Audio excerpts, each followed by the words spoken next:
तो जो लीफ होता है, टाइप ऑफ लीफ में दो तरह का लीफ होता है, सिंपल और कंपाउंड लीफ।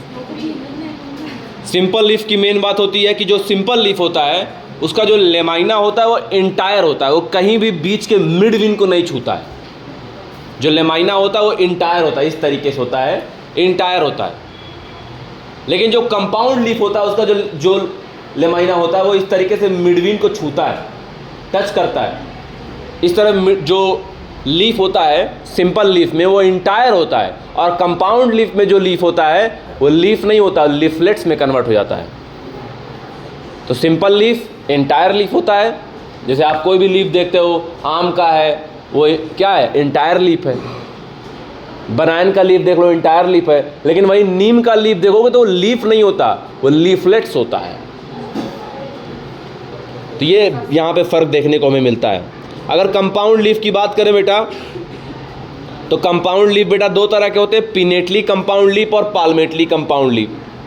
दोनों की खास बात ये होती है कि पिनेट कंपाउंड लीफ जो होता है उनमें कॉमन एक्सिस होती है, जिसको रैकिस बोलते हैं। जैसे नीम का आप देखते हो ना, नीम का डंडा होता है, किनारे लीफ निकली रहती है, तो जो डंडा है वो क्या है, रैकिस है, वो कॉमन एक्सिस है। और नीम की जो पत्ती होती है वो पत्ती नहीं होती, पत्ती की पत्ती होती है। यानी जो नीम का पत्ता होता है ना, it's not a leaf, it's a leaflet. And जो पूरा एक डंडा होता है लीफ का, याद रखो, उसमें लीफ इधर उधर निकले रहते हैं, दिस इज कंप्लीट लीफ। और जो एक आप लीफ पकड़ते हो वो लीफ नहीं होता, वो लीफलेट होता है, लीफ का लीफ, पत्ती का पत्ती। तो लीफलेट और लीफ में फ़र्क है। और जो पाल्मेटली कंपाउंड लीफ होता है उसमें कॉमन पॉइंट होता है, और उस कॉमन पॉइंट से लीफ निकलता है। पिनेटली कंपाउंड लीफ में आप एग्जाम्पल में लिखोगे तो नीम और रोज लिख देना, और पाल्मेटली कंपाउंड में आप एग्जाम्पल में सिल्क कॉटन लिख देना, ये दो चीज़ें लिख देना। उसके बाद से बेटा याद रखना, जो एक्सिस है उस पर किस तरीके से लीफ अरेंज है। ये जो एक्सिस है उस पर किस तरीके से लीफ अरेंज है। एक लीफ मान लो इधर निकला है, उसके जस्ट अपोजिट एक लीफ निकला है, एक लीफ इधर निकला है, एक लीफ इधर निकला है, अपोजिट में निकला है, इस तरीके से, ऐसे लीफ है इस तरीके से। यानी अरेंजमेंट ऑफ लीफ या pattern of arrangement of leaf on the stem और ब्रांच, इसको फाइलोटैक्सी बोलते हैं, फाइलोटैक्सी। तो ये वाला अगर आप फाइलोटैक्सी देखोगे जिसमें अपोजिट में लीफ निकला हुआ है तो इसको बोलते हैं अपोजिट फाइलोटैक्सी। और अगर लीफ एक इस साइड है फिर एक उस साइड है, फिर आगे उस साइड इस साइड, यानी एक इधर है फिर एक इधर है, एक इधर एक इधर, यानी अल्टरनेट पैटर्न में है, तो इसको बोलते हैं क्या, अल्टरनेट फाइलोटैक्सी। और अगर ब्रांच पे ही एक ही जगह पे सारे लीफ निकल गए हैं तो इसको बोलते हैं होल्ड फाइलोटैक्सी। याद रखना बेटा, चाइना रोज, मस्टर्ड और sunflower, CMS, China rose, mustard और सनफ्लावर, इन तीनों में जो फाइलोटैक्सी होती है वो होती है अल्टरनेट। ऑसिमम गुआवा और कैलाट्रोपिस, ऑसिमम गुआवा और कैलाट्रोपिस, इन तीनों में जो होती है वो होती है अपोजिट। और एल्स्टोनिया होल्ड, होल्ड का एग्जाम्पल एल्स्टोनिया जरूर याद रखना, होल्ड का एग्जाम्पल है एल्स्टोनिया, इसमें होल्ड फाइलोटैक्सी पाई जाती है। इसी तरह बेटा लीफ में भी मॉडिफिकेशन होता है, और लीफ जब मॉडिफाई होता है तो फोटोसिंथेसिस के अलावा भी कुछ फंक्शन परफॉर्म करने लगता है। कभी कभी टेंड्रिल बना लेता है क्लाइंबिंग करने के लिए, कभी कभी प्रोटेक्शन करने के लिए ये स्पाइंस बना लेता है। कभी कभी बेटा जो होते हैं इसके लीफ, फ्लैसी लीफ जो होते हैं वो फूड स्टोरेज करने लगते हैं, जैसे अनियन में, गार्लिक में।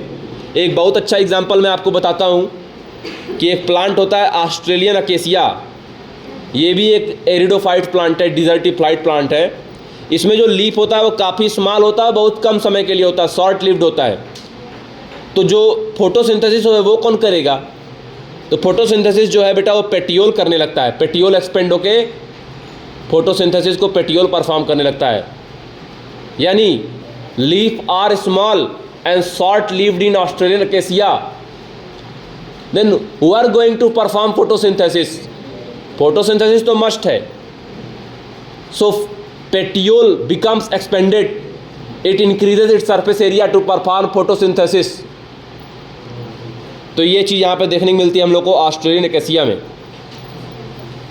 और कुछ बेटा इंसेक्टिवोरस प्लांट भी होते हैं, जिनके लीफ इंसेक्टिवोरस प्लांट उनको बना देते हैं, जैसे pitcher plant, Venus fly trap, ये अपने बॉडी में नाइट्रोजन की कमी को पूरा करने के लिए इंसेक्टिवोरस बन जाते हैं। क्वेश्चन पूछता है आपसे प्लांट इंसेक्टिवोरस का क्यों हो जाते हैं, तो अपनी बॉडी में नाइट्रोजन की कमी को पूरा करने के लिए ये यहाँ पर इंसेक्टिवोरस की तरह बिहेव करते हैं। इसी तरह बेटा एक पार्किंसोनिया नाम का प्लांट होता है, उसमें भी लीफ शॉर्ट लीव्ड होता है, स्मॉल होता है, बाद में पेटियोल जो होता है फोटोसिंथेसिस करने लगता है। ये सारी चीज़ें देखने को मिलती है हम लोग को। फ्लावर क्या है? फ्लावर एक एम्ब्रियोलॉजिकल मार्वल है, साइट ऑफ सेक्सुअल रिप्रोडक्शन है। फ्लावर एक मॉडिफाइड या कंडेंस्ड शूट है, और फ्लावर वहाँ बनता है जहाँ पर इंटरनोड एलांगेट नहीं होते हैं और एक्सिस जो होता है वो कंडेंस्ड हो जाता है। अगर बेटा सूट का जो टिप है वो फ्लावर में ट्रांसफॉर्म हो जाए तो वो फ्लावर सॉलिटरी फ्लावर कहलाता है। और फ्लावर जो होते हैं वो कहाँ से राइज होते हैं? इन्फ्लोरेसेंसेस से। जो फ्लोरल एक्सिस होता है उसको हम लोग इन्फ्लोरेसेंस कहते हैं, यानी जो अरेंजमेंट होता है फ्लावर का वो इन्फ्लोरेसेंसेस में होता है। अब डिपेंड करता है बेटा ये जो फ्लावर है वो लगातार ग्रो हो रहा है या उसका ग्रोथ रुक गया है, इस हिसाब से हम लोग डिसाइड करते हैं किस तरह का इन्फ्लोरेसेंस है। तो दो तरह का इन्फ्लोरेसेंस आपको जानना है, एक रेसीमोज और एक साइमोज।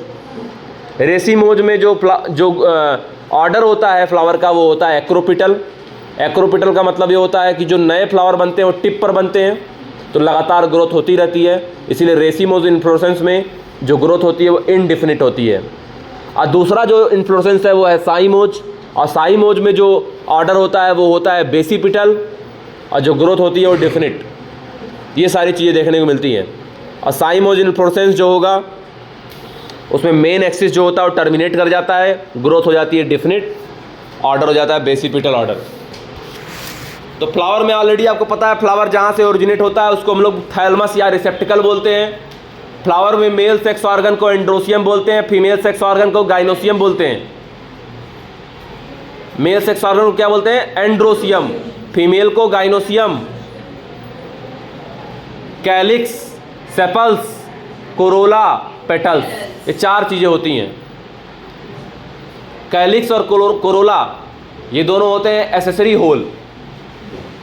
कैलिक्स सेपल्स होता है, ग्रीन होता है, प्रोटेक्शन करने का काम करता है। कोरोला जो होता है कलरफुल होता है, सेंटेड होता है, यह अट्रैक्शन करने का काम करता है। एंड्रोसियम मेल रिप्रोडक्टिव पार्ट होता है। एंड्रोसियम जो होता है वो मेल गैमीट अंदर बनाएगा, पॉलन ग्रेन बनाएगा। और जो गाइनोसियम है जिसके सिंगल यूनिट को आप कार्पल या पिस्टिल कह सकते हो, वो अंदर अपने फीमेल गैमेटोफाइट या एम्ब्रियोसाइक बनाएगा। अगर किसी एक फ्लावर में मेल और फीमेल दोनों पार्ट मौजूद हैं तो फ्लावर होता है बाइसेक्सुअल। अगर या तो मेल फ्लावर मेल ही पार्ट है या फीमेल पार्ट है तो वो फ्लावर होता है यूनिसेक्सुअल। कभी कभी किसी किसी फ्लावर में हम ये पहचान कर ही नहीं पाते हैं कि कौन कैलिक्स है कौन कोरोला है, दोनों बिल्कुल आपस में इस तरीके से कंजेस्टेड होते हैं, इस तरीके से फ्यूज्ड होते हैं। ये कंडीशन बेटा क्या कहलाती है? Perianth condition. Perianth condition, perianth, ना उसको सेपल बोल पाओगे ना पेटल बोल पाओगे, कंडीशन क्या आएगी? Perianth condition. तो उसको ना तुम सेपल बोलो ना पेटल बोलो, उसको बोलो टेपल। ना सेपल बोलो ना पेटल बोलो, क्या बोलो? टेपल। कंडीशन क्या कहलाएगी? Perianth condition.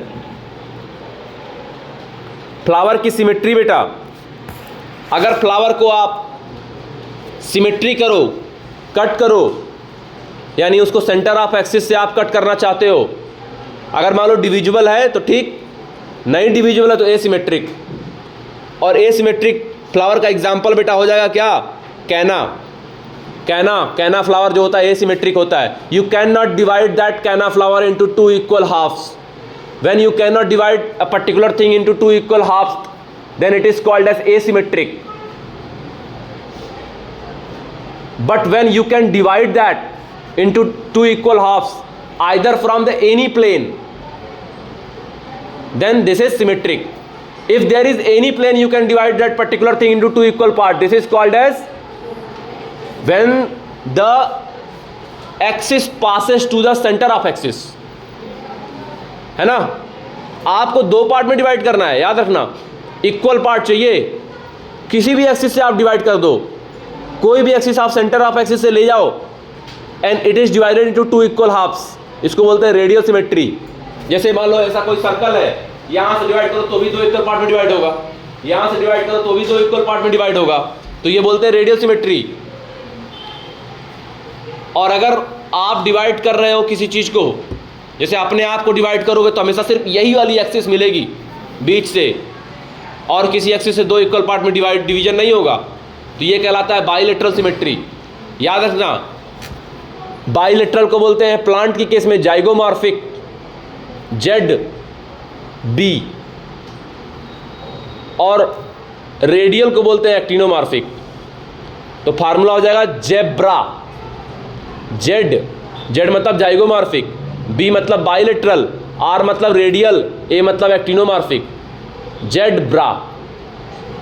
तो याद रखना, जाइगोमॉर्फिक बाइलेटरल, रेडियल एक्टिनोमॉर्फिक, और जाइगोमॉर्फिक बेटा हो जाएगा P गुलमोहर बीन केसिया, जाइगोमॉर्फिक हो जाएगा P गुलमोहर बीन केसिया, और रेडियल हो जाएगा मस्टर्ड धतूरा चिल्ली। क्या हो जाएगा? मस्टर्ड धतूरा चिल्ली।